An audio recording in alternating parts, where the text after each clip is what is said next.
Vivre, c'est avancer, c'est respirer, c'est marcher, c'est sentir, c'est aimer. Mais vivre, ça peut être aussi synonyme de réfléchir, de penser, de se demander, de se questionner, faire une pause quoi. Savoir se poser pour regarder autour de soi, en soi, et puis repartir de plus belle, c'est aussi ça vivre. Savoir prendre le temps, savoir se laisser le temps. Générique. Debout, vilain pionceur, t'es en retard. Un magicien n'est jamais en retard. Il arrive précisément à l'heure prévue. Je sais ce que vous allez dire. Il faut pas le dire. Tu dois toujours surmonter ta peur et faire face. Ah, j'ai compris. C'est clair, très clair. Tu dois désapprendre tout ce que tu as appris. On est ici pour communiquer avec le monde tridimensionnel. Je vous promets un environnement sans stress, pas de tension, pas de surprise. Si on me pose une question et que j'ignore la réponse, je vais vous dire que je sais pas. Mais je vous garantis, je sais comment trouver la réponse et croyez-moi, je vous la trouverai. Est-ce vous le maître des clés? Oui.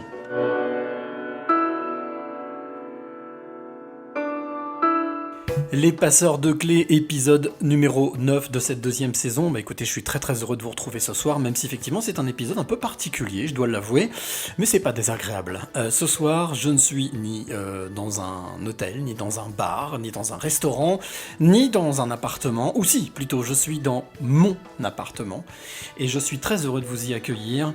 Déjà, je dis bonjour à Christophe, je dis bonjour à Peggy, je dis bonjour à Christine, à Sandra, merci d'être ici au rendez-vous, à l'écoute.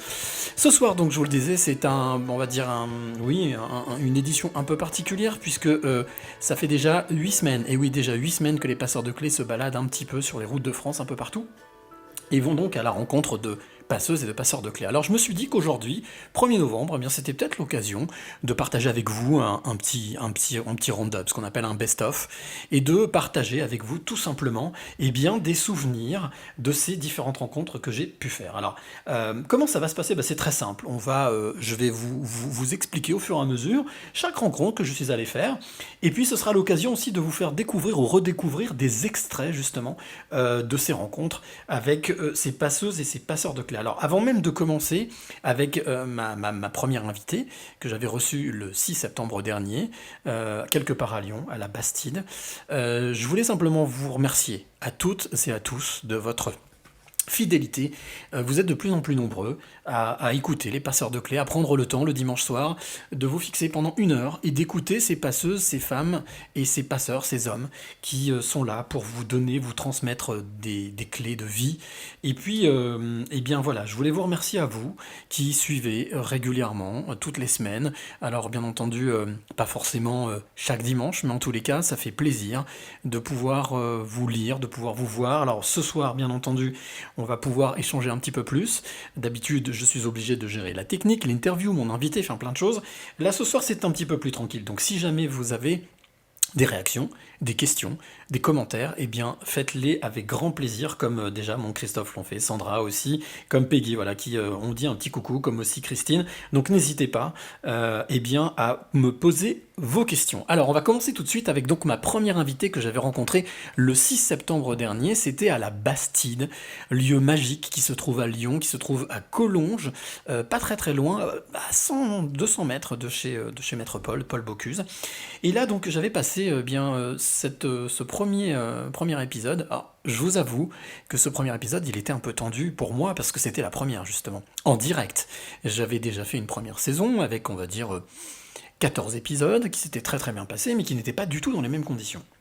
Alors je m'étais dit pendant les grandes vacances, l'été, est-ce que tu continues, est-ce que tu poursuis ? Et je me suis dit oui, je vais poursuivre, mais je vais poursuivre en direct, le faire autrement, le faire de manière un petit peu plus spontanée, puisqu'il faut savoir qu'à chaque rencontre, je ne prépare pas ces interviews, et je me fie aux yeux et à la bouche de mes invités, c'est-à-dire c'est eux qui m'apportent leurs questions, et qui m'apportent mes questions, et c'est eux que j'écoute attentivement, et qui me racontent, et qui jouent le jeu, et qui me confient une partie de leur vie. Alors, on va commencer avec Incarnation. C'était ma première rencontre, c'était le 6 septembre dernier, c'était donc à la Bastide du groupe Les Gastronomistes. Je salue d'ailleurs Fabien Chalard et toute son équipe. Grosse pensée pour vous les amis, ne vous inquiétez pas, je suis sûr qu'à un moment donné tout ça va revenir à la normale et qu'on pourra se retrouver autour d'un bon verre et d'une bonne planche ou d'un bon plat. Voilà, c'était la petite parenthèse. Donc Incarnation, qui est une femme vraiment, j'allais dire, authentique, et avec qui j'avais discuté justement de sa vie, de son parcours. Elle m'avait parlé de son métier, qui est aujourd'hui son nouveau métier, de fabriquer des bijoux sur mesure. Alors c'est une femme vive, pétillante, qui adore la vie. Et puis à un moment donné, justement, je lui pose cette question, je lui demande, mais quel est ton plus beau souvenir ? Quel est ton plus beau souvenir ou ton plus beau moment, ta plus belle émotion ? Et voilà ce que Incarnation me répondait à ce moment-là. Quelle est ton expérience la plus belle ? La plus belle expérience que tu as vécue dans ta vie jusqu'à maintenant, parce qu'elle n'est pas finie, tu as encore beaucoup de temps à vivre. Ouais, j'ai envie de te dire que ma plus belle expérience professionnelle, c'est celle à venir. Ouais, D'accord. pas mal, ça me va. Après, c'est pas vraiment professionnel, mais c'est l'un des plus beaux métiers du monde. J'ai eu la chance et l'honneur d'être maman de substitution pendant 7 ans et demi. Belle maman. Belle maman, oui. Et ça a été magique pour toi ? Ouais. Ça a changé quoi dans ta vie ? Ça a changé quelque chose ? Est-ce que ça change ? Oui, dans la vie d'une femme, ça change toujours je quelque suppose, chose. Ouais.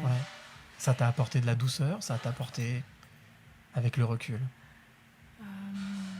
du stress, l'angoisse, bien entendu. Mais... qu'est-ce que ça m'a apporté ? Après, je les ai pas mis au monde, donc... Non, mais tu t'en es occupé, tu as vécu avec eux quand même. Ce dont je me rappelle très clairement, c'est que quand j'ai quitté leur papa, je leur ai dit à 2 d'entre eux, parce que le premier n'était pas là, c'était assez conflictuel à l'époque avec lui, et c'était très dommage parce que je les aime tous les 3 profondément. Je leur ai dit, vous êtes la plus belle chose, vous n'êtes pas quelque chose, mais vous êtes la plus belle chose qui me soit arrivée dans la vie. Parce qu'avoir la main d'un enfant qui a confiance en nous, en fait. Qui te fait confiance. Ouais, c'est ça. Ça, c'est un joli message pour celle ou celui qui nous écoute. Pour celle qui nous écoute. C'est comme peut-être que ce que ça m'a apporté, et je peux te le dire qu'aujourd'hui, parce que c'est aujourd'hui que tu me poses la question, on ne m'avait jamais posé la question, et je ne m'étais jamais posé la question de ce que ça m'avait apporté. Je suis un peu là pour ça, ouais. Peut-être l'information que je suis quelqu'un d'extrêmement fiable et extrêmement aimante. Alors ça, c'est intéressant ce que tu me dis. Ça veut dire quoi, fiable, pour toi ? C'est quoi quelqu'un de fiable dans la vie ? C'est quelqu'un sur qui on peut s'appuyer. C'est quelqu'un... on peut se fier à sa parole. Voilà. C'est utile pour toi, pour avancer dans la vie ? Oui, je pense que ça c'est t'a important. été utile ? Moi, ça m'a toujours mise dans un grand sentiment d'insécurité quand j'ai vu que l'autre en face n'était pas honnête, par exemple. Bien sûr. Et moi, j'ai vu ces enfants être entourés de mensonges. Et un jour, l'un d'eux qui m'a dit, des années après, finalement, tu vois, Incarnation, moi, je sais que tu me mentiras jamais. Et ça, pour moi, c'est extrêmement important parce que je sais qu'il y a au moins une personne au monde qui me dira toujours la vérité, même si des fois, c'est très difficile à entendre. Parce que tu es tellement attaché à la vérité que parfois, ce que tu dis, ça fait mal. Ça, c'est super intéressant ce que tu dis, parce que la vérité, on est d'accord, il n'y a pas une vérité, il y a 7 milliards de vérités. Il y a autant de vérités que d'êtres humains sur cette planète. Mais on a chacun une définition de cette vérité. Et ce qui est très intéressant, c'est que j'ai la sensation, en tout cas de ce que tu me dis, que chez un enfant, ça ment pas. C'est l'âme de l'enfant est là, et elle attend cette vérité. Oui, parce que ça l'a construit en fait.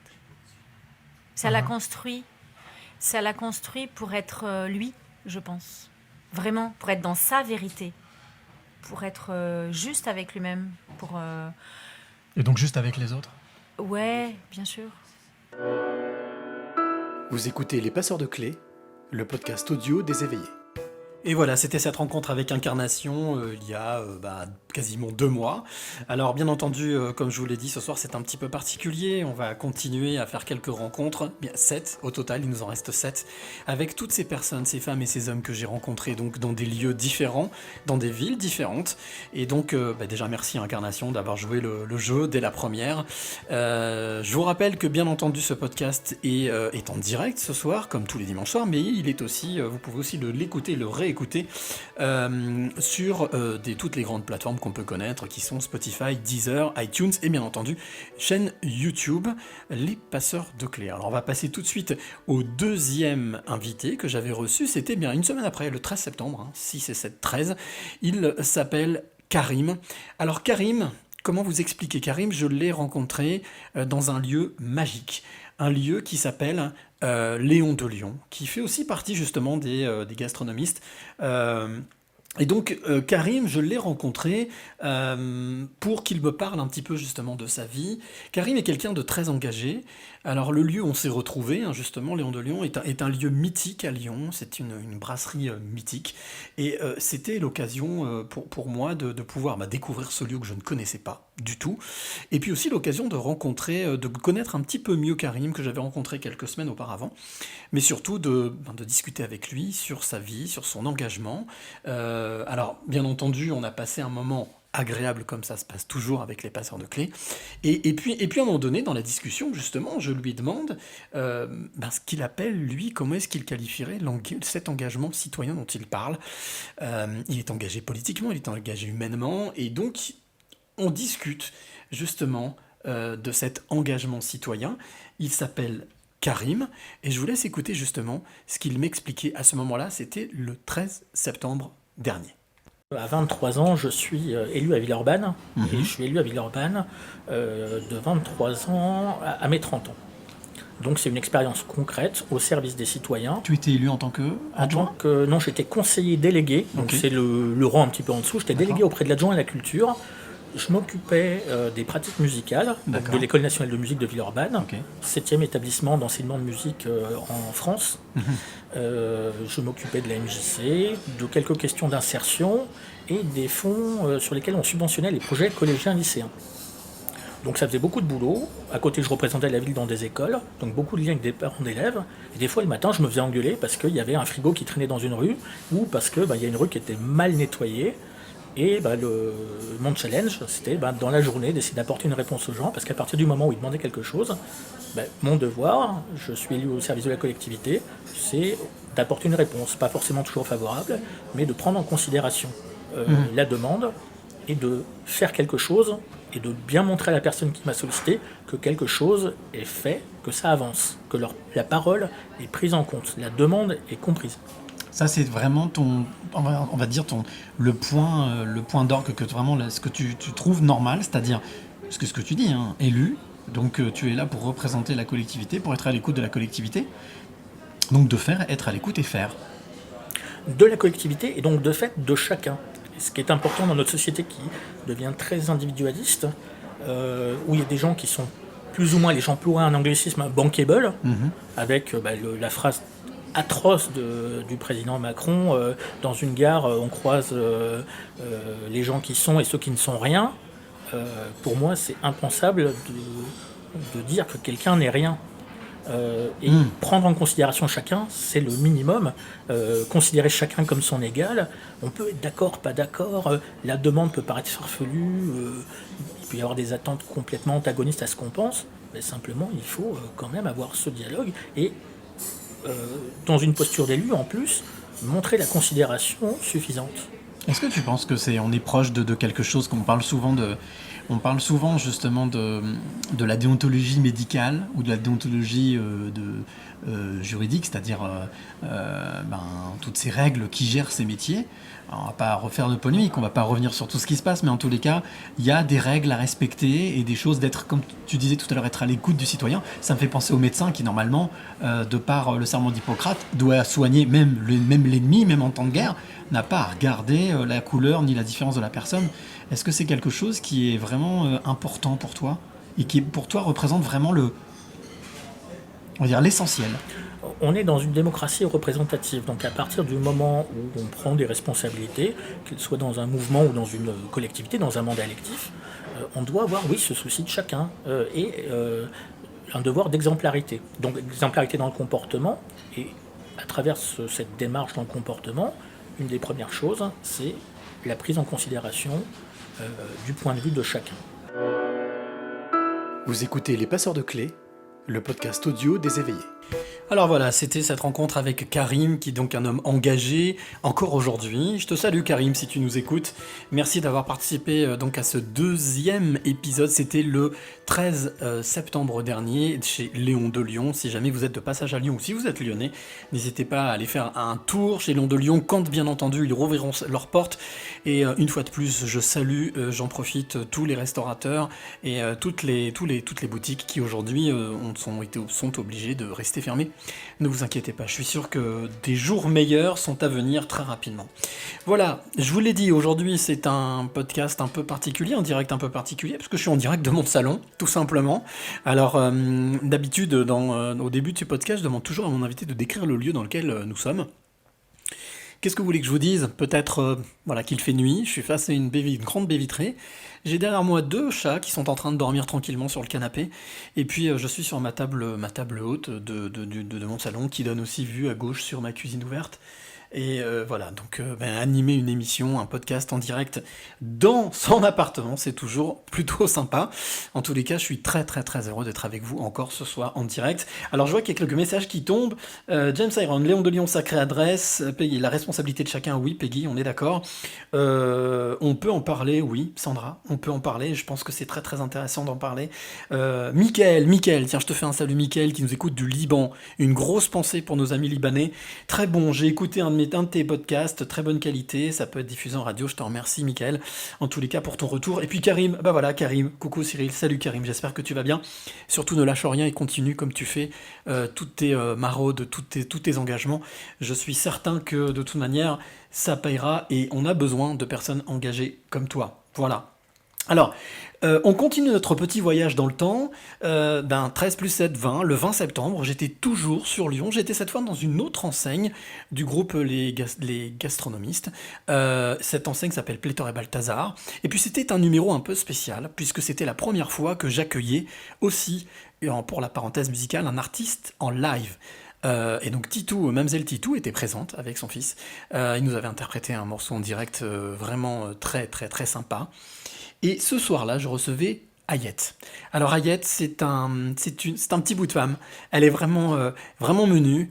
C'est une boule d'énergie. Et puis, en discutant avec elle, pendant l'interview, je lui pose cette question, parce qu'elle m'avait confié quelque chose, malgré tout. Elle m'avait dit qu'elle arrivait à ressentir les émotions des personnes qui étaient en face d'elle. Alors j'avais trouvé ça époustouflant, étonnant. Et je lui avais demandé justement de me parler de cette capacité, de cette force qu'elle avait, de ce pouvoir, de pouvoir ressentir les émotions des autres. Mais surtout, je lui avais demandé de m'expliquer comment est-ce qu'elle faisait pour gérer ça.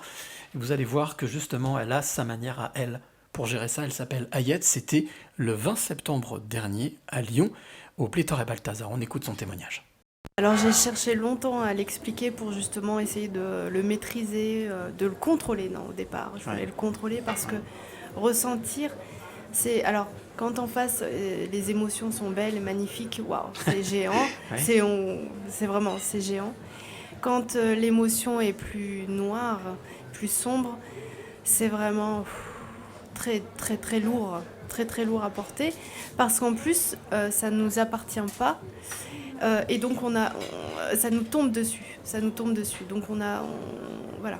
Comment tu gères dans ces moments ? Enfin, est-ce qu'il y a un moyen de gérer ? Il y a peut-être parmi celui ou celle qui nous écoute, il y a peut-être quelqu'un qui vit ça. Comment est-ce que tu te l'avoues ? Tu dis ok, c'est ça, ça va bien, je vais bien, je suis pas fou. Ouais, c'est ça. Ouais. Ça va bien. C'est ça. Oui, voilà, faut déjà l'accepter en fait, mais l'accepter réellement, c'est-à-dire l'accueillir. Et pas vouloir contrôler ou contrer en fait. Il faut vraiment l'accueillir. Et moi alors j'ai fait beaucoup de danse. La danse et le chant et la musique me permettent d'aller très loin, moi, justement, quand c'est trop lourd, des fois, de revenir d'apaiser, et de revenir aussi un peu en moi, en fait, dans mes énergies à moi. Ça, c'est un bon petit clin d'œil, ouais. Ouais. Donc se tourner vers l'art, en fait. Oui, l'art, ouais. L'art, c'est un moyen d'expression, c'est un moyen pour se ressourcer immense. Oui. Mademoiselle Tito qui est là depuis tout à l'heure, qui opine du chef, dit oui. Moi, je danse tous les jours. Hein. C'est vrai ? Oui. Et j'exprime, en fait. Alors, on met de la musique dans le salon. Alors, toi qui m'écoutes, mets de la musique dans le salon et on bouge, on danse, on s'en fout. Même si le voisin rigole, et ben on lui dit qu'il danse avec nous. C'est ça. En fait, c'est comme ça que je crois que c'est comme ça que je vis mon émotion, finalement. Je l'exprime pas. Je suis pas... je l'exprime. T'es pas démonstrative ? Non, moi, au contraire. Ouais, je garde tout en moi. D'ailleurs, je chaumatise. Je chaumatise. Est-ce que tu penses que c'est quelque chose qui peut arriver ? C'est-à-dire ? C'est-à-dire qu'en fait, à un moment donné, qu'il y ait un autre déclic et que tu puisses un jour peut-être exprimer. J'y vais, oui. Tu vas ? Oui, j'y vais parce que, en fait, pour moi, je peux faire avec la musique et là, je me rends compte que par rapport à l'autre, parce que l'autre est important aussi. Bien sûr. Et que ça peut être blessant et que ça peut être handicapant, que ça peut être ma non-expression peut blesser l'autre, en fait, dans mon émotion. Moi, c'est important pour toi, ça, de prendre en compte l'autre dans ce que tu veux faire toi ? Non, pas dans ce que je veux faire moi, mais quelquefois, le message, alors on n'a pas d'influence sur ce que l'autre reçoit, comment l'autre le reçoit, mais à un moment donné, il faut quand même émettre le message. Oui. Et moi, voilà. Et c'est là où je me dis, il faut quand même exprimer avec l'émotion. L'émotion, il faut l'exprimer. La matérialiser ? La matérialiser, voilà, tout à fait. Parce que quand je l'exprime en dansant, je danse pas devant l'autre. Je danse chez moi. Devant ta glace Non, dans le salon, non. Je m'en fiche de la glace. Ah oui. Non, je suis dans l'expression, vraiment, je suis dans moi, là. Non, il n'y a pas de notion d'ego du tout, c'est vraiment juste la joie. Oui, j'exprime. Et en même temps, tu décanalises. Ouais, c'est ça. T'évacues. C'est ça. Vous écoutez Les Passeurs de Clés, le podcast audio des éveillés. Et voilà, ça c'était la rencontre avec Ayet Rasmi. Alors, bien entendu, si vous voulez réécouter l'intégralité de ces rencontres, vous pouvez le faire directement sur Deezer, Spotify, iTunes et bien entendu la chaîne YouTube Les Passeurs de Clés. Comment vous dire, donc, c'était une très très belle rencontre, comme le précise Sandra, qui dit oui, c'était une très belle interview, un très bon moment. Peggy nous dit toutes tes vibrations, l'unité, bien entendu. Et puis, je vois qu'il y a des petits échanges qui sont en train de se faire, ça je trouve ça génial, entre Michael et Sandra sur le Liban. Alors, bien entendu, le Liban, on leur envoie énormément de pensées positives. Je vous embrasse le Liban. Vous êtes un très très beau pays et vous méritez largement. Donc forcément, les choses la roue va tourner, j'en suis certain. Voilà, on continue notre petite balade dans le temps. Comme j'ai pour habitude de le dire dans les interviews, quand je rencontre mes passeurs de clés, souvent je leur demande toujours un peu la même chose. Je leur dis, écoute, ce qu'on va faire, ce que je te propose, c'est qu'on monte un peu dans la DeLorean, on va faire un petit voyage dans le temps, non pas via planète Marseille, mais on retourne dans l'enfance, et je demande souvent, je pose cette question justement à tous mes invités, à toutes mes passeuses et tous mes passeurs de clés, de faire un retour en arrière pour me dire comment eux, enfants, ils étaient. C'était exactement la question que j'avais posée à Pascal Pécolo. Alors Pascal, elle est chamane, notamment, entre autres. Je l'avais rencontrée le 27 septembre dernier à la Villa Maya, qui est un magnifique hôtel à Lyon. Et puis j'ai appris, avant même d'aller faire l'interview, que cet hôtel était sur une faille. Voilà, sur une faille tellurique. Et quand j'ai expliqué ça à Pascal avant qu'on fasse l'interview, elle m'a dit écoute, ça va dégager beaucoup d'énergie, donc cette émission va être formidable. Et effectivement, elle a été formidable. Et donc, je lui ai demandé à Pascal, comme je l'ai fait à tous mes invités, quand tu étais enfant, faisons un petit retour en arrière, Pascal, vers 6-8 ans, on monte dans la DeLorean de l'ami Marty, de Retour vers le futur. Est-ce que tu peux m'expliquer comment tu étais, toi, enfant, Voilà ce que Pascal Pécolo, ma 4e invitée, me répondait à ce moment-là. Moi, j'ai envie de te demander, justement, on parlait du petit magnéto tout à l'heure. Je te propose qu'on remonte un tout petit peu. Oui. Pascal Pécolo. Pascal, vers 6-8 ans. Ouf. Ça donnait quoi ? Déjà assez déterminé, sachant certaines choses ? Ou alors pas du tout ? C'est très intéressant cette question-là parce que moi, quand tu me parles de 6 ans, j'ai un flash. Je me revois très précisément, comme si c'était hier, dans le jardin de mon arrière-grand-mère, où il y avait plein de petites fleurs. Et si je vois cette petite fille, c'est une petite fille qui avait des yeux grands ouverts et extrêmement étonnée de ce qu'elle percevait. Alors, c'est sûr que je suis née hypersensible, mais je me revois à ce moment-là et j'étais, même si je n'en ai pas conscience, parce que c'était naturel pour moi, j'étais en lien avec tout. La nature, l'air, le cosmos, les étoiles. Je parlais aux pierres. Pour moi, il n'y avait pas de frontières, il n'y avait pas de limite à rien. Et je pense que j'étais en totale ouverture, à 360. Mais par contre, j'étais extrêmement étonnée, parce que l'humain m'a toujours fascinée. Je pense que j'ai un grand rapport avec l'humain, parce que j'aime l'humain profondément. Je confirme. Et je ne comprenais pas. Je voyais l'humain, notamment dans la famille, les querelles, les discordes, les rapports hommes-femmes. Alors évidemment, en tant qu'hypersensible, j'absorbais toutes les émotions. Donc on m'appelait Jean qui rit, Jean qui pleure. Donc déjà les sobriquets qui commençaient. J'entendais avec toi on va avoir des problèmes, ta soeur c'est plus simple.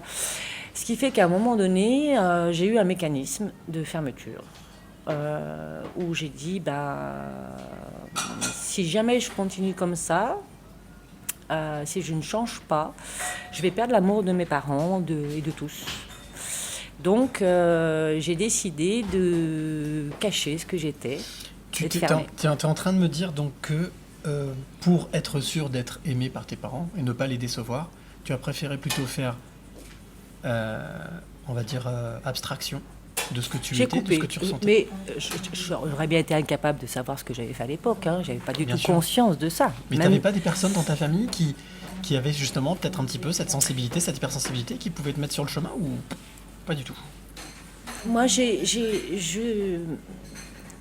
ma famille, elle n'est absolument pas croyante. Et ils pensent qu'il n'y a rien après la mort.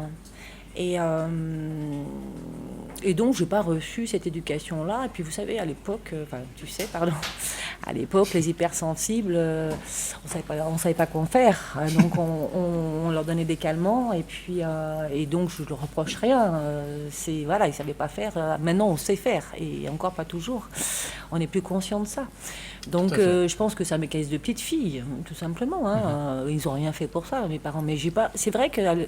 À l'époque, je n'ai pas trouvé... Si, j'ai eu des moyens extraordinaires qui ont été la créativité. C'est-à-dire que j'étais une artiste et mes parents m'ont aidé, m'ont ouvert à toutes les portes à ce niveau-là. Donc j'ai pu exprimer tout ce que je ressentais au travers de la danse, du chant, du piano, la créativité. Et puis, à côté de ça, cette petite fille hypersensible, elle était aussi avec une énergie débordante. Donc, heureusement, mes parents m'ont fait faire du sport très vite. Et ça m'a ancré. Ça m'a beaucoup ancré. Donc, tous les jours. Et de cette manière-là, je pense que j'ai pas complètement fermé. J'ai surtout... Endormi ? Tu as endormi ? Non, j'ai plus montré. J'ai décidé de montrer que la part qui faisait peur à personne. Vous écoutez Les Passeurs de Clés, le podcast audio des éveillés. Et voilà, on est déjà à la moitié de ce numéro un peu exceptionnel, c'est ce 9e épisode des Passeurs de Clés, le podcast audio des éveillés, tous les dimanches soirs, avant 21h, 22h, maintenant bien entendu de 18h à 19h, et je pense que c'est un horaire qui restera fixe. Alors, je ne sais pas si vous le savez, mais chaque semaine, donc, j'adore normalement accueillir un artiste en live, justement. Alors ce soir, c'était un peu compliqué d'accueillir un artiste en live, ici dans mon appartement, mais en tout cas, j'ai eu la volonté de vous faire réécouter tout simplement un artiste en live qui était passé justement dans l'émission de Pascal et cet artiste en live, alors je suis en train de regarder parce que je me demande si je l'ai pas oublié, l'artiste en live. Non, il est bien là, c'était justement, on avait reçu avec Pascal, elle avait passé un moment mais délicieux avec Ralph Hartman. Alors je vous propose de faire cette parenthèse musicale ensemble, de se réécouter, ou pour vous peut-être de découvrir ou de redécouvrir ce titre de Ralph Hartman. Il s'appelle Freedom of Violence. C'est une petite perle, surtout dans les périodes dans lesquelles que nous sommes en train de vivre en ce moment. C'est vraiment une bulle d'air positive. Donc on écoute ça et on se retrouve juste après pour la deuxième partie de ce best-of des Passeurs de Clés. A tout de suite. Freedom from violence, love breaks the silence, sunshine for dark hearts, always looking forward.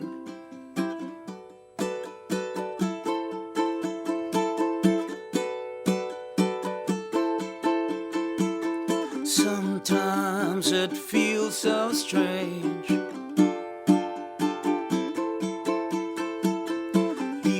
try to wash my brain. Life can be so insane.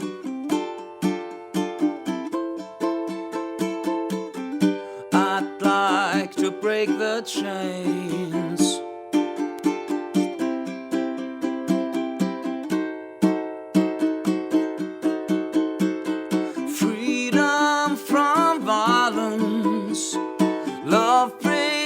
Silence, sunshine for dark hearts, always looking forward. Ha ha, ha ha, how can you go on? Everything's alright, nothing's wrong.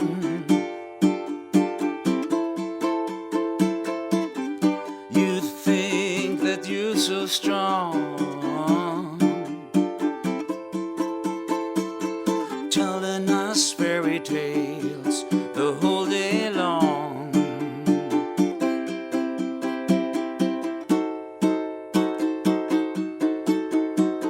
Freedom from violence, love breaks the silence, sunshine for dark hearts, always looking forward.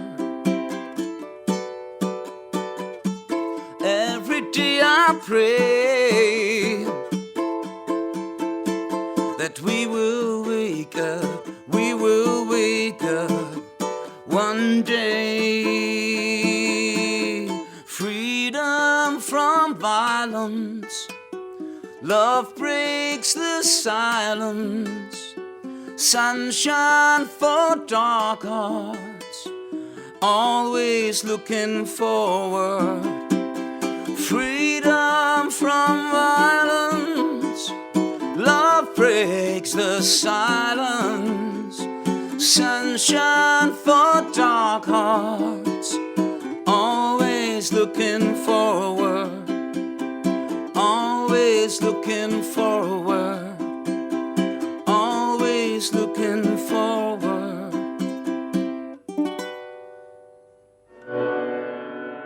Vous écoutez Les Passeurs de Clés, le podcast audio des éveillés. Et voilà, ce bonbon doux, ce titre, Freedom of Violence, qui avait été interprété par Ralph Hartman en direct de la Villa Maya, c'était le 27 septembre dernier, avec Pascal Pécolo. Et on entame déjà la deuxième et dernière partie de ce 9e épisode des Passeurs de Clés, un épisode un peu particulier, parce que je vous l'ai dit au début, mais je vais vous le redire, je suis en direct de mon salon, voilà, tout simplement, et j'avais envie, tout simplement, de partager avec vous, refaire un petit best-of, un petit retour en arrière, avec les 8 rencontres déjà faites depuis 2 mois. Déjà 2 mois de cette deuxième saison des Passeurs de Clés, avec que des belles rencontres, des rencontres magiques, et avec bien entendu à chaque fois des clés. Alors vous le savez peut-être, ou pas, je vais vous le rappeler, l'objectif des Passeurs de Clés, c'est à chaque fois, lorsque je rencontre une ou un passeur de clés ou une passeuse de clés, c'est bien entendu une interview intimiste, une interview en tête-à-tête, et puis aussi à la fin de cette interview, je demande à mon invité de donner 3 clés de vie, quelles sont, selon elle ou selon lui, les 3 clés de vie qu'elle aimerait transmettre à celle ou celui qui écoute. Et bien là, on va aller à Paris, puisque c'était l'épisode du 4 octobre dernier. Alors, particulier, puisque nous avions réalisé cet épisode des Passeurs de Clés en direct dans un appartement à Paris. D'ailleurs, merci encore à Sandra pour son accueil. Et puis, c'était un peu particulier, puisque Christophe m'a posé la question. Malheureusement, nous n'écouterons pas Tiger ce soir, mais c'était une ambiance vraiment cosy, particulière. Je me souviens encore de cette rencontre entre Tiger, l'artiste, et Christophe. Et puis surtout ce moment où Tiger a justement interprété son titre, et Christophe en train de le regarder, est totalement ébahi, fixé, figé. Là encore, j'avais réussi à taper juste, et le titre correspondait tout à fait au style musical que Christophe adorait. Alors, bien entendu, ça avait permis de mettre une ambiance vraiment très, très sympa, très intimiste. Et donc, ce que je vous propose d'écouter pour cet épisode avec Christophe Kuhner, qui donc était mon invité pour le 5e épisode des Passeurs de Clés, c'était le 4 octobre dernier à Paris, à Courbevoie exactement, c'est tout simplement d'écouter ses clés. Voilà, je lui avais demandé, Christophe, quelles sont pour toi les 3 clés de vie que tu aimerais donner justement à celle ou celui qui nous écoute, et voilà exactement ce qu'il m'avait répondu. À ce moment-là, on se retrouve juste après pour la suite. La première clé que j'ai appris à apprivoiser, justement, c'était, on en a déjà beaucoup parlé, c'est le fait d'embrasser et le doute et la confiance en même temps. C'est-à-dire, et je trouve que c'est comme ça que le doute peut bien vivre, c'est-à-dire avoir confiance en l'autre et accepter ensemble qu'on puisse douter de ce qu'on voit, de ce qu'on perçoit, pour que derrière, la discussion puisse juste être saine, qu'on ne soit pas dans les croyances, dans les obstructions de croyances, et que par le doute, par l'échange et dans la confiance en l'autre, on puisse avancer. J'ai toujours eu beaucoup de confiance dans les autres en général, et maintenant, j'essaye même d'ouvrir encore plus vastement, d'aller au-delà de mes peurs, mes croyances, etc. En disant, tiens, je lui fais confiance, s'il me dit ça, c'est qu'il y a une raison. Et douter avec lui de ce dont on parle, moi j'adore ça. L'instabilité infinie, l'instabilité constante, l'instabilité... Anicca, comme diraient ceux qui font de la méditation, tout est mouvement. Donc c'est drôle parce que tu vois, le petit texte que j'ai lu au début, c'était sur le doute. Ouais, c'est ça, mais t'as tapé hyper juste. Deuxième clé. La deuxième clé, c'est une qui m'a beaucoup servi et que j'utilise beaucoup encore aujourd'hui, c'est embrasser sa part d'ombre. C'est-à-dire, on a tous une part d'ombre. À chaque fois que quelque chose nous fait mal, à chaque fois que quelqu'un nous dit quelque chose qui remue quelque chose en nous, ça parle de nous. Et se dire, tiens, c'est une belle part de moi que j'ai pas envie de voir, si j'allais la voir, si j'allais l'accueillir. Et en faisant ça, à chaque fois, on fait des progrès de dingue. C'est pas simplement regarder ce qu'on fait de bien, pas regarder tout ce qui est joli, ce que les gens voient naturellement de nous. C'est aussi se dire, tiens, à chaque fois que quelqu'un dit une phrase, tiens, je me suis énervé, mais pourquoi je me suis énervé pour ça ? Pourquoi ça m'a pris aux tripes ? Et se dire, et pas le pourquoi en se disant, tiens, je suis nul parce que je fais ça. Non, il y a une belle chose à chaque fois derrière ça. C'est parce que souvent, ça parle d'une valeur clé. Ça permet justement de comprendre nos valeurs. Moi, c'est comme ça que j'ai compris que la liberté est hyper importante. C'est comme ça que j'ai compris que je relie la liberté au fait de ne pas dire n'importe quoi. Et ça ça parle de moi tout ça, et le comprendre et l'embrasser en même temps, l'accueillir, c'est hyper fort. Explorer, non? Ouais, explorer sa part d'ombre. La part d'ombre, elle est belle, elle est pas là pour rien, et elle est belle, et elle parle de nous tout le temps. Donc c'est un beau cadeau que nous fait la vie d'avoir ces parts d'ombre. Donc première clé, donc douter, remettre en question. Deuxième, douter et avoir confiance en même temps. Ouais, douter et avoir confiance. Deuxième clé, donc explorer sa part d'ombre. Ouais, et la troisième. La troisième, pareil, une que j'applique depuis quelques temps maintenant, c'est incarner. C'est-à-dire à un moment, donner des leçons aux gens, c'est bien. Mais en fait, ça sert à rien. C'est-à-dire parce qu'en fait, tant qu'on donne des leçons, on est dans le monde des idées. On peut échanger, on peut écrire, ça intéresse, c'est bien, parce que ça fait progresser le monde aussi. Mais à un moment, quand on prône la générosité, en fait, il suffit juste d'être généreux, ça suffit. Et les gens, ils comprennent derrière. Moi, j'ai souvenir d'une manageuse qui a été une leçon de vie pour moi. C'était une personne qui était juste d'une grande générosité, elle s'énervait jamais, on était toujours le sourire. Et en fait, elle me faisait comprendre que j'étais dans la mauvaise voie par le sourire. Et derrière ça, je me suis dit, moi, quand je serai grand, je vais être comme elle. Bon, j'avais déjà 30 balais quand je la connaissais. Mais voilà, c'est ce genre de choses-là. C'est incarnons nos valeurs et osons les incarner. Je trouve la générosité en est un, la liberté en est une autre. Est-ce qu'on est en train de frôler l'exemplarité ou ça n'a rien à voir? Non, parce que l'exemplarité, c'est une contrainte. C'est-à-dire, je fais parce que comme j'attends des autres, je fais aussi. En fait, incarner, c'est faire parce qu'on pense que c'est juste. Et après ça, l'exemplarité, elle vient toute seule. C'est une conséquence, c'est plus c'est ça, ouais, c'est exactement ça. En fait, l'intention est différente. Vous écoutez Les Passeurs de Clés, le podcast audio des éveillés. Et oui, voilà, c'était cette rencontre avec Christophe qui est effectivement magique, avec aussi Tiger, l'artiste qui était avec nous. Je vous rappelle que si vous voulez suivre les passeurs de clés, vous pouvez retrouver tous ces épisodes en ligne sur Deezer, Spotify, mais aussi iTunes et sur la chaîne YouTube Les Passeurs de Clés. Bien entendu aussi, bien le direct tous les dimanches soirs sur ma page Facebook, Cyril Dove-Lichamp. Vous pouvez suivre et puis bien entendu aussi commenter, participer. Ça a toujours été un très grand plaisir depuis 2 mois de faire ces podcasts en direct. Donc je vous le disais, le 4 octobre, j'étais à Courbevoie, pas loin de Paris, et le 11 octobre, j'étais de retour à Paris pour là encore une belle rencontre. Il s'appelle Raphaël Lecomte. Lorsque j'ai échangé avec lui sur Facebook, on s'est tout de suite capté, on s'est tout de suite compris, et lui m'a dit, écoute, j'aimerais vraiment participer au Passeur de Clés. Je lui ai dit, oui, écoute, je pense que tu es, avec ce qu'on a échangé, le peu de choses qu'on a échangé, je pense que tu le colles tout à fait à ce que j'appelle des éveillés. Je vous rappelle, donc, définition pour moi d'un éveillé, c'est quelqu'un d'hypersensible, d'empathique, à l'écoute de l'autre, qui a envie un peu de changer le monde, et puis surtout qui est contre l'injustice. Donc voilà, Raphaël fait partie, comme les 5 précédents invités, de ces Passeurs de Clés. Alors Raphaël m'avait donné rendez-vous dans un hôtel qui se trouve rue Bayard, dans le 8e arrondissement, qui s'appelle le Damantin. Et je vous avoue que quand je suis arrivé devant cet hôtel, qui ressemblait un peu à un hôtel particulier, un bel hôtel, 5 étoiles, je me suis dit, ça va être super, on va passer un très bon moment. Et alors quand j'ai su que l'interview allait se dérouler, en plus, dans le spa, c'est-à-dire nous sommes retrouvés au sous-sol, imaginez, vous rentrez dans un hôtel, 5 étoiles, magnifique, bien reçu, et puis là on vous dit, vous allez descendre au sous-sol, au spa. Waouh, au spa. Alors vous allez faire votre émission au spa. Donc on descend, marbre blanc, magnifique. On attendait notre invité, la parenthèse musicale s'appelle Keredin Soltani. Keredin Soltani, vous pourrez le découvrir donc dans cet épisode 6, si vous allez sur les Deezer, Spotify, iTunes, et bien entendu aussi la chaîne YouTube. On a passé un moment délicieux, vraiment, mais c'était génial, c'était humain, c'était intime, c'était vrai. Voilà, on a passé un moment vrai. Et comme le dit Sandra justement tout de suite, magique, celui-ci profond. Alors justement, on parlait de profondeur avec Raphaël, et à un moment donné, je lui demande s'il fait partie de ces personnes, comme moi par exemple, qui croient aux signes, à l'intuition, à la synchronicité. Et là, je peux vous dire que j'ai passé un moment, mais vraiment magique, que j'ai décidé de partager avec vous. Voilà ce que Raphaël me répondait lorsque je lui posais cette question. On se retrouve juste après. Tu penses que rien n'est le fruit du hasard? Tu fais partie de ces personnes? Dont je fais partie, mais... Complètement.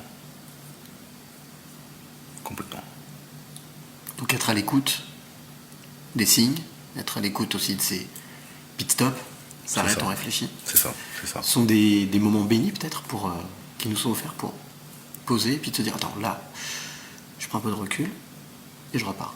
Complètement. C'est très important. C'est comme cette notion de savoir s'écouter et d'avoir cette intuition. Il faut également, donc ça c'est la version intérieure, mais après tu as le côté extérieur où il faut être à l'écoute de ton environnement, il faut être à l'écoute de ce qui t'entoure. Bien sûr. Il faut être à l'écoute de ce qui arrive vers toi. Et c'est ça qui te permet... C'est à double sens. Il faut que ce soit... C'est une perméabilité à double sens. Exactement. Et on peut pas être figé, c'est-à-dire que on peut très bien avoir une idée arrêtée sur un événement, sur un moment, mais on peut pas le faire perdurer sur des années en fait. Donc en fait c'est comme tu dis, c'est un échange entre l'intérieur et l'extérieur. En fait tu as une vérité qui est à l'intérieur de toi et tu dois faire rentrer la vérité extérieure en toi pour pouvoir être en phase avec ce que tu vis et ce que tu vas vivre, parce que t'es pas tout seul, t'es dans une communauté, t'es entouré, t'as des gens autour de toi qui vivent et qui ont la même chose. Ça me fait penser à deux phrases, ça me fait penser à tout est énergie, Albert Einstein, et puis rien ne se perd, rien ne se crée, tout se transforme. Exactement. La voisine, qu'au final... Non mais c'est ça l'idée, c'est que...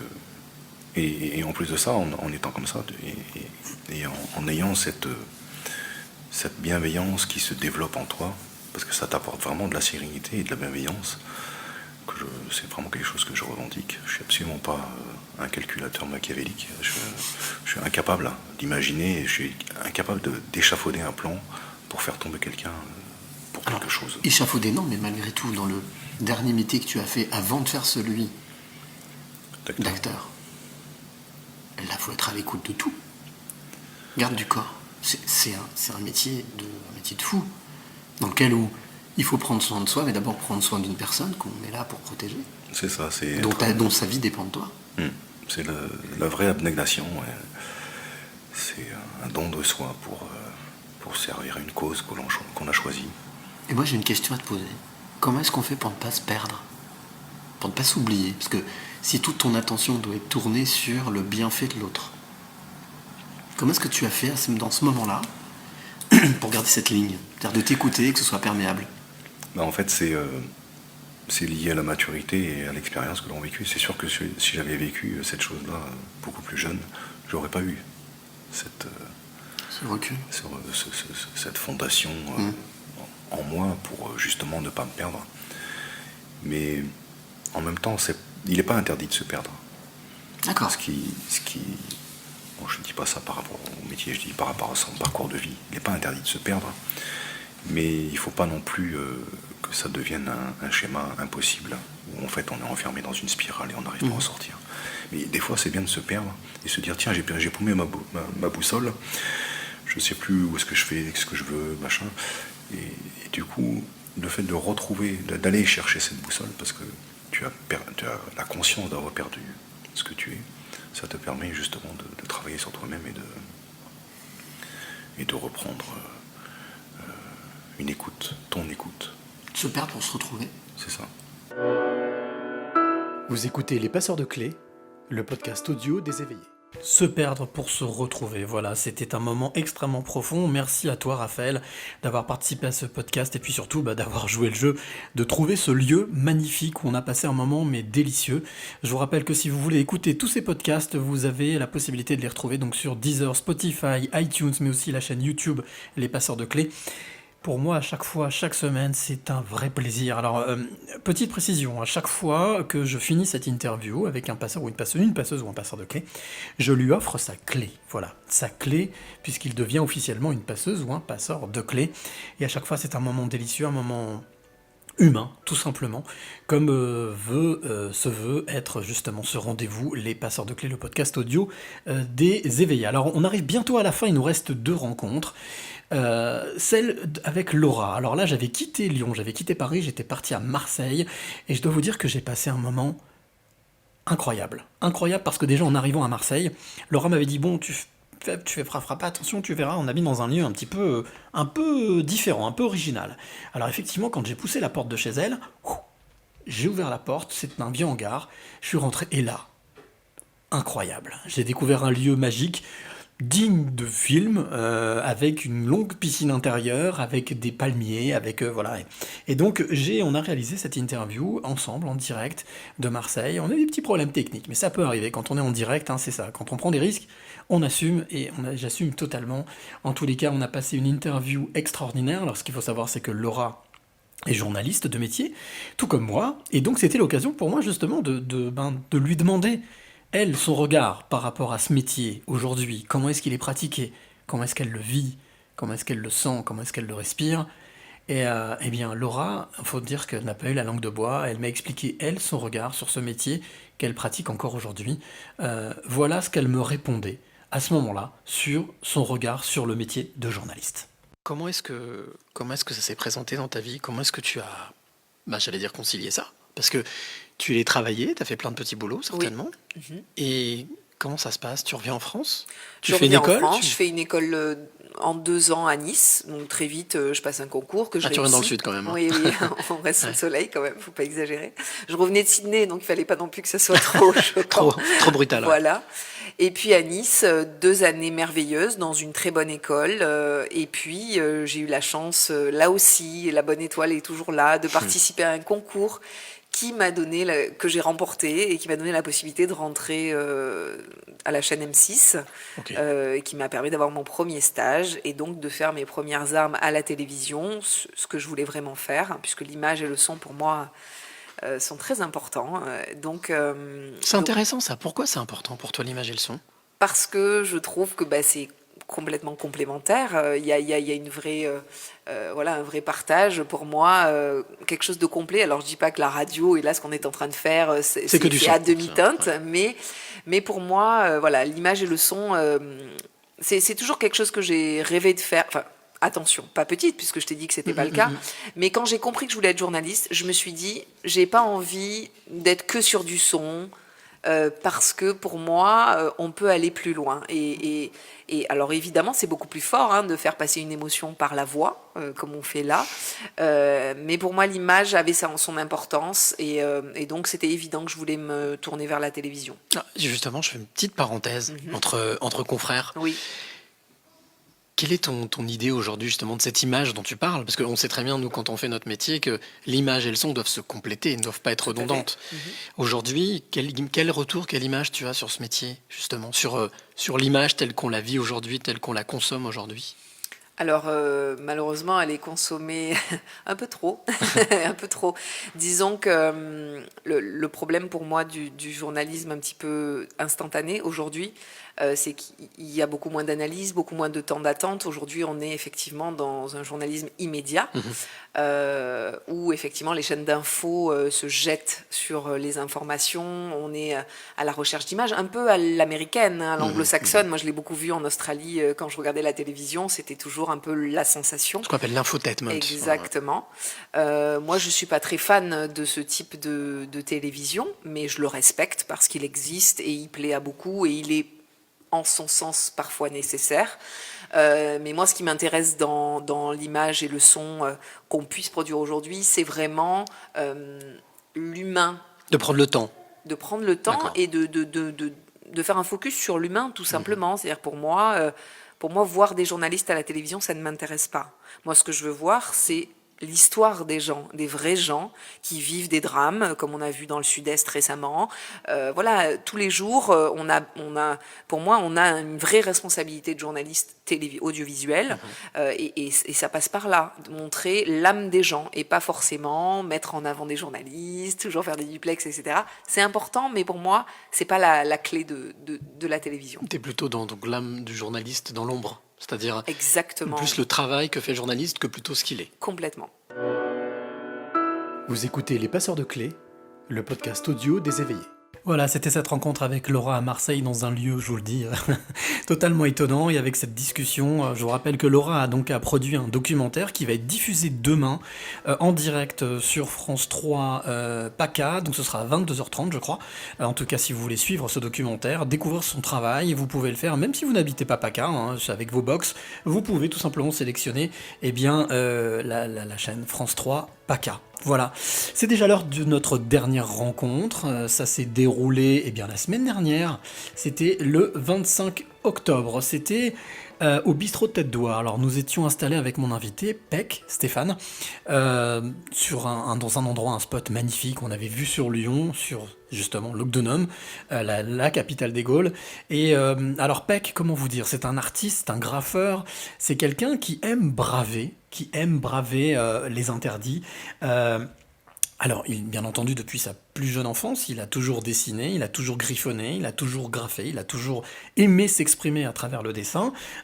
Et puis, bien là, justement, à un moment donné, dans cette interview, dans cette rencontre, je lui pose la question de savoir si ses enfants sont attirés aussi par son travail, et est-ce qu'il échange avec eux sur son travail. Et là, s'est engagé un échange sur la notion de la transmission, mais de la responsabilité. Puisque ce qu'il faut savoir, c'est que, bien entendu, comme beaucoup de graffeurs, ils bravent l'interdit. Donc comment expliquer à ses enfants ce qui est bon, ce qui est mauvais, ce qui est vrai, ce qui est faux, ce qui est autorisé ou interdit? Voilà la réponse que Peck, Stéphane, me faisait lors de cette interview. Tu me confiais tout à l'heure, tu parlais de l'arrivée de ton premier enfant. Est-ce que c'est important pour toi de transmettre? Tu leur transmets quelque chose, ou est-ce que eux s'intéressent à ça, ou est-ce que par exemple tu es plus à l'écoute que ce que tes parents ont pu être avec toi? Carrément. Ouais. Ouais, ça n'a rien à voir. Même si tu fais un travail quotidien pour améliorer les choses. Après, transmettre quelque chose, non, tu transmets l'éducation, c'est la transmission de ce qui est correct ou pas correct. Mais après, la question s'est très vite posée, à savoir qu'à la base, c'est un métier qui est quand même illégal. Et comment éduquer tes enfants à leur dire ça c'est bien, ça c'est pas bien. Alors oui. que voilà, tu risques des sanctions pénales, beaucoup de choses. Donc il faut arriver à trouver le juste milieu, à leur faire comprendre qu'il y a des choses qui sont autorisées et d'autres qui ne le sont pas. Quelque part, c'est un peu comme Zorro, le vengeur masqué, quoi. On fait quelque chose et expliquer à tes enfants que ce que tu fais, c'est pas légal, mais malgré tout, il faut respecter la loi. Ouais, c'est ça. C'est pas évident. Aujourd'hui encore? Non, moins. Non, j'ai des enfants, c'est des enfants de cœur. Non, je parle de l'égalité, de choses. Ah ouais, constamment. Ouais. Constamment. Ouais. Mais heureusement. Sinon, ce serait la porte ouverte. Enfin, je veux dire, tout le monde ferait tout et n'importe quoi. Heureusement qu'il faut des lois, il faut certaines choses, quoi. Mais toi, aujourd'hui, dans ton travail, tu ne joues plus avec cette ligne, ou tu joues toujours avec cette ligne? Je joue toujours avec cette ligne. D'accord. Enfin, jouer, je sais pas, c'est un grand mot. Ouais. Non, je ne devrais pas dire que je joue, ça me fait pas rigoler, en fait. Ouais. Mais ça fait partie de mon métier, on va dire. Et c'est quelque chose que j'accepte totalement. Je suis pas quelqu'un qui... comment dire? J'accepte les décisions. C'est-à-dire que j'ai fait ça, ça amène telle conséquence, je les accepte. Je suis pas quelqu'un qui va venir pleurer sur son sort. Ouais, qui va reculer devant... Non, ouais, tu fais quelque chose, tu assumes ce que tu fais, point barre.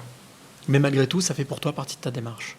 Ça fait partie de ma démarche, et quelque chose qui était du coup cool et qui pouvait t'amener de l'énergie aujourd'hui, quelque chose qui me fait pas rigoler en fait, maintenant. D'accord. Voilà, à l'époque c'est un peu, ça t'amène l'adrénaline d'être un peu borderline hors la loi. Maintenant, franchement, ça me fait vraiment pas kiffer, quoi. Qu'est-ce qui a, justement, c'est super intéressant. Qu'est-ce qui a changé d'après toi? L'âge. Je croyais que tu allais me dire non, la mentalité, la société. Non, l'âge, ouais, il y a des choses où t'as plus, enfin voilà, je vais pas te raconter toute ma vie, mais ouais, il y a des choses, ouais, ça te fait plus rigoler, quoi. Des choses au début où tu dis c'était trop génial. Non, là maintenant tu dis putain, tout ça pour ça. J'ai passé l'âge de ces conneries. Ouais, j'ai passé l'âge, quoi. Mais bon, t'as pas le choix, c'est comme ça. Aujourd'hui, ton métier, tu le pratiques aussi de manière légale aussi, en faisant des toiles, en faisant des prestats, en faisant des... Quelle est la chose qui te donne le plus d'émotion ou plus d'excitation, justement? Je dirais que c'est... alors, c'est un peu bateau, mais je dirais que j'aime bien... ce que j'aime bien dans mon métier, c'est rencontrer les gens. Okay. J'aime bien rencontrer les gens et savoir pour qui je fais une toile et pourquoi je la fais. C'est-à-dire que... Ça a du sens. Ouais, j'aime bien... Pour moi, c'est un peu un contre-pied à faire une toile alimentaire, on va dire. J'aime bien, je fais pas une toile pour la mettre dans une galerie et essayer de la vendre à tout prix à je sais pas qui. Moi, j'ai envie de faire une toile pour telle personne. Voilà. Et si tu as une tête de con, j'ai pas envie de te faire une toile, je te ferai pas de toile. Alors que tu vas dans une galerie, si tu veux l'acheter, tu l'achètes. Donc ça veut dire que chaque chose que tu fais a forcément une histoire, a forcément un parcours. Ouais. Vous écoutez Les Passeurs de Clés, le podcast audio des éveillés. Et voilà, c'était cette rencontre vraie, franche, directe, entière, comme le dit Sandra, voilà, échange honnête et personne entière, je le confirme. Merci à Peck, merci aussi à toutes. Donc on arrive à la fin de ce 9e épisode un peu particulier, une sorte de best-of pour essayer de partager avec vous justement cet éventail, cet arc-en-ciel de rencontres qui bien entendu va continuer dès la semaine prochaine. Alors la semaine prochaine, j'irai à la rencontre d'une jeune femme de 92 printemps qui s'appelle Irène Grosjean. J'irai à sa rencontre voilà, là où elle se trouve, du côté d'Avignon, et vous allez voir qu'on va passer encore une heure magnifique avec cette personne qui est considérée un peu comme la papesse de la naturopathie, donc elle aura plein de choses à raconter, puis surtout de nous parler un petit peu de ses convictions et de ce qu'elle fait. Alors avant de se quitter, je voulais simplement vous rappeler que ce podcast donc, est écoutable sur Spotify, Deezer, iTunes, mais aussi sur la chaîne YouTube Les Passeurs de Clés. Je vous rappelle aussi que chaque semaine, je donne une carte blanche, je mets en avant des auteurs, compositeurs, interprètes, bien entendu, mais aussi des photographes et des photojournalistes, puisque chaque semaine, il y a ce que j'appelle le clin d'œil photographique, mais aussi le coup de cœur littéraire. Alors si tu es artiste et que tu veux participer, n'hésite pas. Les Passeurs de Clés, cles@gmail.com, les Passeurs de Clés, cles@gmail.com. Voilà, et j'ai ma petite tablette qui me dit, ça y est, maintenant tais-toi, on est arrivé à la fin. Dernière chose quand même, je me permets de vous préciser que ce podcast est totalement libre, totalement indépendant, totalement original, et que pour pouvoir vivre de ce podcast, eh bien, j'ai mis en place une cagnotte qui s'appelle okpal.com. Bien entendu, je vous mettrai le lien, comme d'habitude, avec ce podcast que vous pourrez écouter dès ce soir tard ou demain matin sur les différentes plateformes dont je vous ai citées. Eh bien, j'ai plus qu'à vous souhaiter une excellente soirée. Merci encore d'avoir été ici en direct avec moi au rendez-vous. Et puis, bien entendu, comme je vous l'ai dit, on se retrouve la semaine prochaine avec Irène Grosjean, quelque part en France, voilà, dans le sud. Mais d'ici là, n'oubliez jamais. Mon allié est la force, et c'est de mes alliés la plus puissante. La vie l'a créée, l'a fait grandir. Son énergie nous entoure et nous relie. Nous sommes des êtres illuminés, pas une simple matière brute. Bravo. N'oubliez jamais ça. Messieurs, il ne me reste plus qu'à vous remercier de votre attention.